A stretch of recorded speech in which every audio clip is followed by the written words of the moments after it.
Where to buy multiple unit properties. Are you ready to get a multiple unit property? Do you want a multi-unit, want to start making some passive real estate income? Well, I'm going to tell you where to find the best, most profitable multi-unit properties. Let's go.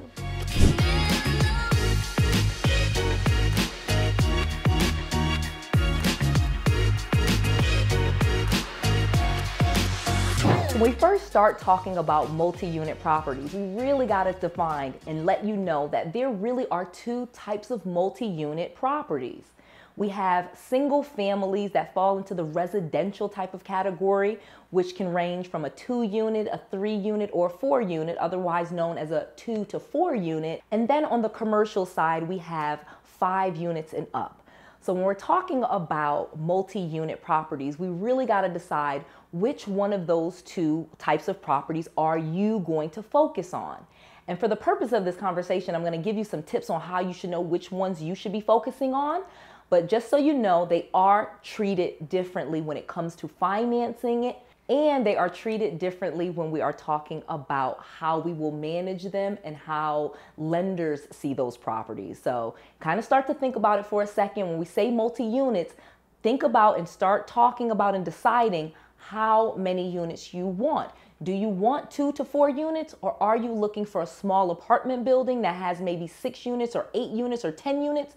Or we can be talking about complexes as big as 100, 200 units, those massive apartment complexes that we see.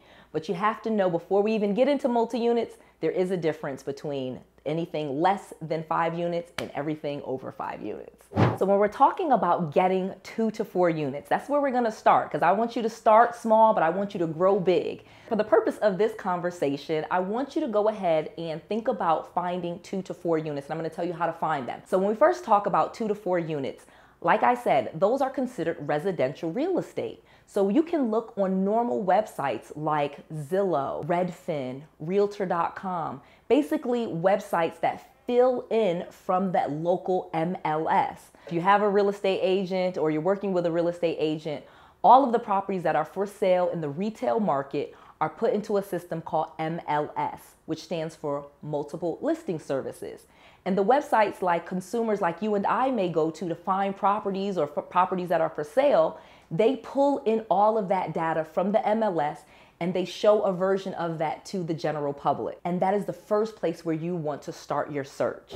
If you are a first-time home buyer, I strongly suggest you start with multi-units if you can. Even if you don't have any properties at all, you can start being a real estate investor just by getting a 2, 3, or 4 unit property, because you can live in one of the units and you can rent out the other units.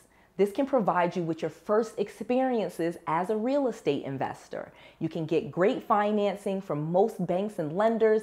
They'll give you all kinds of programs for being a first-time home buyer, and you can get started on the right track if you so choose.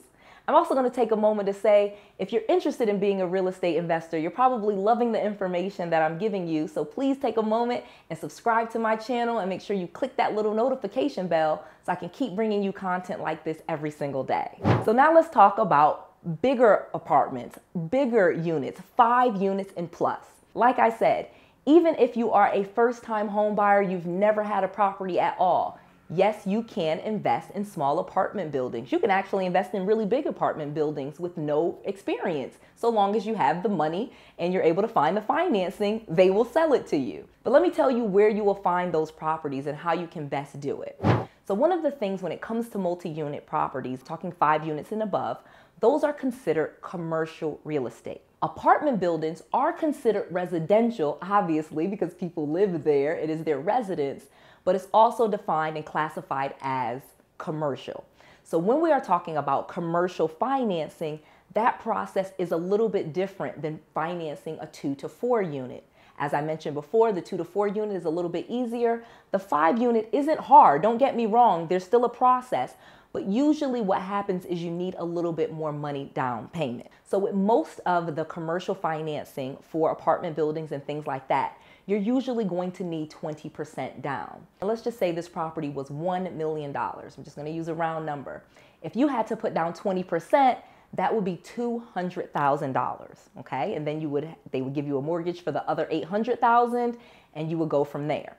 But when it comes to finding these properties, because that's what this video is about and you want to go forward, you want to start on a website called loupenet.com. Most of your commercial residential real estate, your small apartment buildings, your income producing properties, they're not usually listed to the general public in Zillow.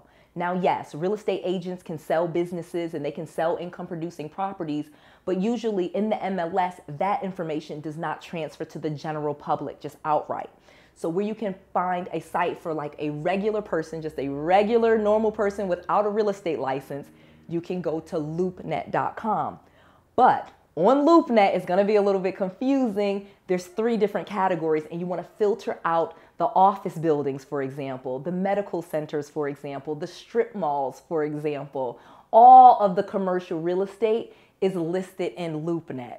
So unfortunately, you're going to have to filter out all of the things that are not the multi-unit residential properties that you're looking for. Now, when we're talking those large scale properties, I'm going to give you just one quick thing. Again, 5 units and up. You want to start looking at different things than you probably would with a 2 to 4 unit. With a 2 to 4 unit, especially if you're going to kind of house hack and live in one of the units and then rent out the other units, you're not going to be as concerned with how much money the property is currently making. Now, yes, that is important. You want to see that the other units are occupied and how they're managing and how much money the property is making. That is important. However, it's not as important as when you are buying a big, large scale apartment building. Okay. So if you're buying 5 units or above, you're really going to have to educate yourself and know and understand things like cap rate. Okay. That's the capitalization rate. That is the relationship between how much you are paying for the property and how much income the property is bringing in. With the cap rate, the big part of the equation is the net operating income, or NOI. And that is how much money the property is making on a monthly basis minus the expenses, okay? So not including the mortgage, but the property management fees, the utilities, things like that. The monthly expenses of it minus the mortgage debt, okay? The cap rate is not trying to confuse you with the debt, okay? You don't want to take into consideration the debt. You really just want to look at the relationship between how much you're paying for the property and how much money the property is making. And so I'm not going to give a whole long thing here, but just explaining to you really quickly, it's just a quick formula where you divide the net operating income by the purchase price, and that will give you the capitalization rate. And for most properties, you want a capitalization rate between 5 and 10%.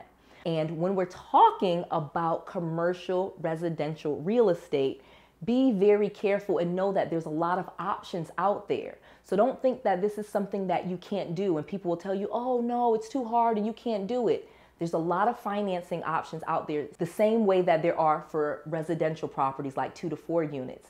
In fact, with properties like large apartments that are already making money, the lender will look more at how well the property is doing, how much money the property is making, more so than they will look at you and your credit. So there's definitely some benefits there. So I have created an entire 3-day training program that I would love to invite you to. It is called the Grow Your Wealth event. Please go to 𝗀yourwealthevent.com and learn more about the training class that I'm having. You fly out directly to me. You spend 3 full days with me training you. Again, this is limited. We won't have a lot of people there, so please get your tickets early. I want to train you for 3 full days, show you my property, show you exactly how it's done. So at the end of those 3 days of full learning, you can leave with a plan on what to do for real estate investing. I would love to meet you, see you in person, answer your questions in person. This is Noelle. To your success.